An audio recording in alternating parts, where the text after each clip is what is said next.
E aí pessoal, tudo bem? Professor Aurila aqui falando mais uma vez. A gente vai gravar aqui mais uma videoaula. Gostaria que vocês fizessem o resumo dessa aula no caderno e fotografassem e mandassem de volta esse resumo através do Classroom para a gente conferir essas atividades, beleza? Eu acho que brevemente a gente estará aí de volta, se Deus quiser, né, com todos os cuidados e medidas necessárias. Vamos torcer para dar tudo certo, tá bom? Enquanto isso, vamos continuando aqui, né, com nossas aulas. Hoje a gente vai falar sobre um filósofo importante que é Jean-Jacques Rousseau. Jean-Jacques Rousseau ele vai dar muita contribuição tanto no lado da educação como no lado da política. Uh, ele vai analisar muito essa questão da sociedade da época, que é nesse período aí do século das luzes, né, do iluminismo, onde tem acabado de passar aí o renascimento de ideias, né, na Europa, num período que estava dominado por reis, né, absolutistas, os estados, os países-estados, e com influência muito forte também da Igreja Católica, certo? Então, assim, a economia era muito fechada, existia um monopólio da nobreza, né, também dos senhores feudais, né.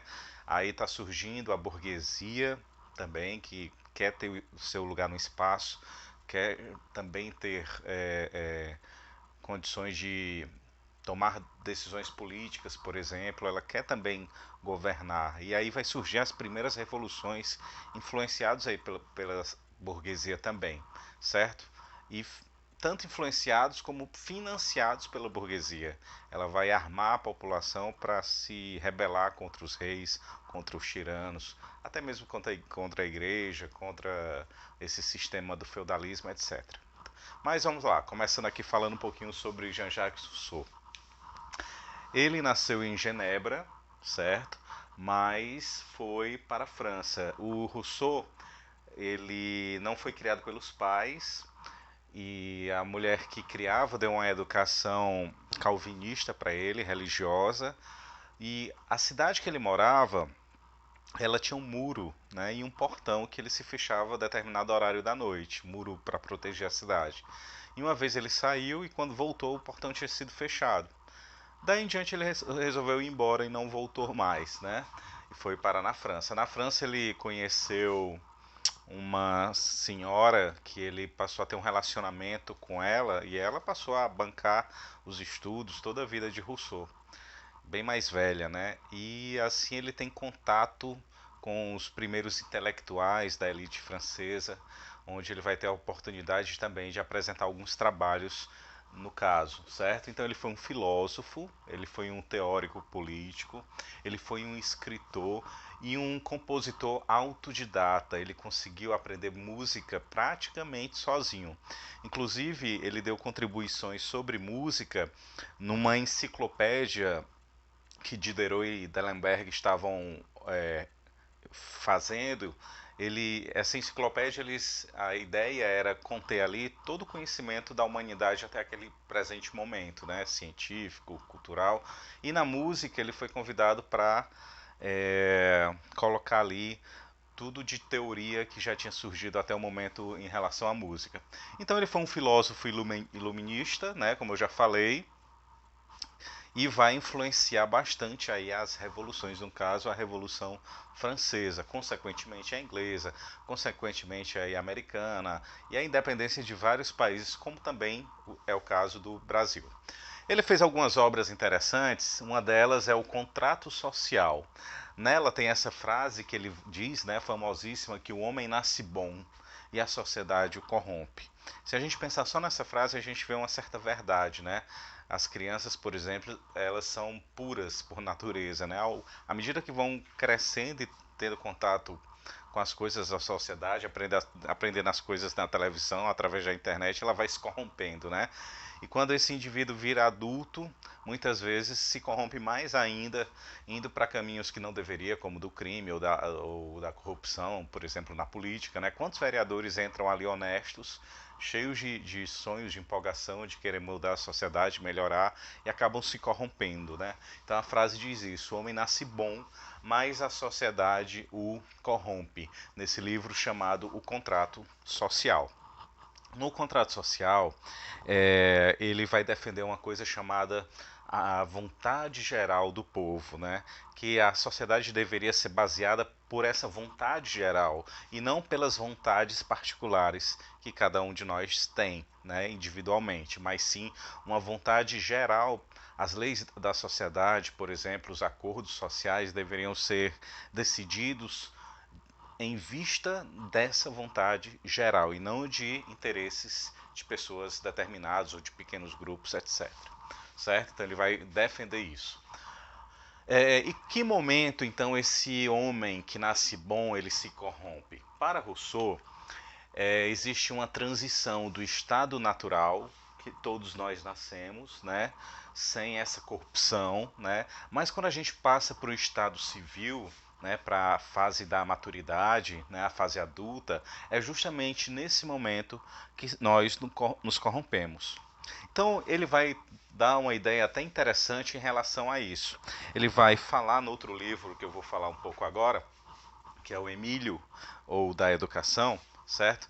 Nesse livro, ele vai dizer que quanto mais tempo a criança, o jovem, passar nesse estado natural, menos ele vai se corromper quando chegar o momento de entrar no estado civil. Aqui ele vai fazer uma crítica à pedagogia punitiva, né, da igreja, e assim, essa educação muito conteudista também que existia nessa época. A igreja vai se incomodar um pouco isso, porque era ela que era detentora da maioria das escolas, né? Então assim, ele achava inclusive que quanto mais tarde, vamos supor, lá para os 12, 15 anos, era que o jovem deveria começar a estudar, para que ele pudesse manter o máximo possível esse estado natural, vivenciar as coisas de criança, da infância livremente, sem regras, sem castigos, sem obrigações, de uma forma livre, e só depois ele entrar, quando necessário, na maturidade, né, e se tornar um homem civil, né, nesse momento que ele chama isso de estado civil. Então, porque aí ele talvez se corromperia menos, tá? Para Rousseau, nós aprendemos de três formas. Primeiro com a natureza, certo? Depois com as coisas e depois com as pessoas. Por último, com as pessoas, certo? Então, assim, o ensinamento deveria ser a última coisa a ser passada para as crianças. Ele vai explicar isso nesse livro chamado Emílio ou da Educação. É a história de dois personagens, o jovem Emílio e da menina Sofia. Ele dedica aí os 5 primeiros capítulos do livro só para o Emílio e o último capítulo, no caso, para a menina Sofia. E ele diz ali como deveria ser a criação de uma criança na visão dele, certo? Para que esse menino possa se tornar um homem menos corrompido, certo? Mais civil, mais ético, certo? E valoriza muito aí a questão também da atividade física, né? Do vigor físico dos jovens, e isso por conta desse contato com a natureza que eles teriam mais livremente. Emílio ele teve uma coisa meio contraditória, ele teve 8 filhos, só que nenhum dos 8 ele nem foi criado pelos pais originais e não criou os seus filhos, mandou os 8 para um orfanato e se achou assim no direito, né, de escrever um livro sobre como deveriam ser educadas as crianças, no caso o Emílio e a Sofia. Aí é uma curiosidade. O fato é que é interessante que ele nesse livro ele vai também separar as fases da vida da pessoa, né? Tipo, como a gente entende hoje, de 0 a 5 anos é considerado criança, de 5 a 12 já é adolescência, de 12 a 15 a mocidade, de 15 aos 21 é a juventude, o 25, se eu não me engano. Só depois dos 25 é que é a fase adulta para Rousseau. Então ele vai fazendo essa etapa, é uma visão psicológica até de tentar diferenciar cada etapa da vida da gente, né, do nosso desenvolvimento. Foi o primeiro que parou para pensar um pouco sobre isso. Por que ele fez isso? Porque antigamente as pessoas tratavam as crianças como se fossem adultos, adultos em miniatura. Então, os pais eram muito intolerantes quando a criança não entendia as coisas dos adultos, né? A cobrança e tudo, o tratamento era igual, como se fosse adultos em miniatura, e não era bem assim. Né? Não deveria ser assim. Então ele acha que cada fase da vida do ser humano, da pessoa, tem o seu momento certo, né? Para aprender certas coisas. Enfim, e assim vai até a questão da vida adulta. E ele tem uma certa coerência, isso dele, né? A gente vê naquelas fotos antigas de história, de livros de história, aquelas famílias na época da Idade Média, todas vestidas com aquelas rouponas grandes, aqueles chapéus, aqueles casacos e o pessoal com a bengala, as mulheres com aqueles vestidos longos. Se você for ver as crianças do lado deles nas fotos, é a mesma roupa, né? Parece uma roupa de adulto, só que em miniatura. Então, assim, a psicologia começou a entender a partir de Rousseau que não, que a criança não é um adulto ainda, ela vai passar por várias etapas até chegar nesse momento, tá bom?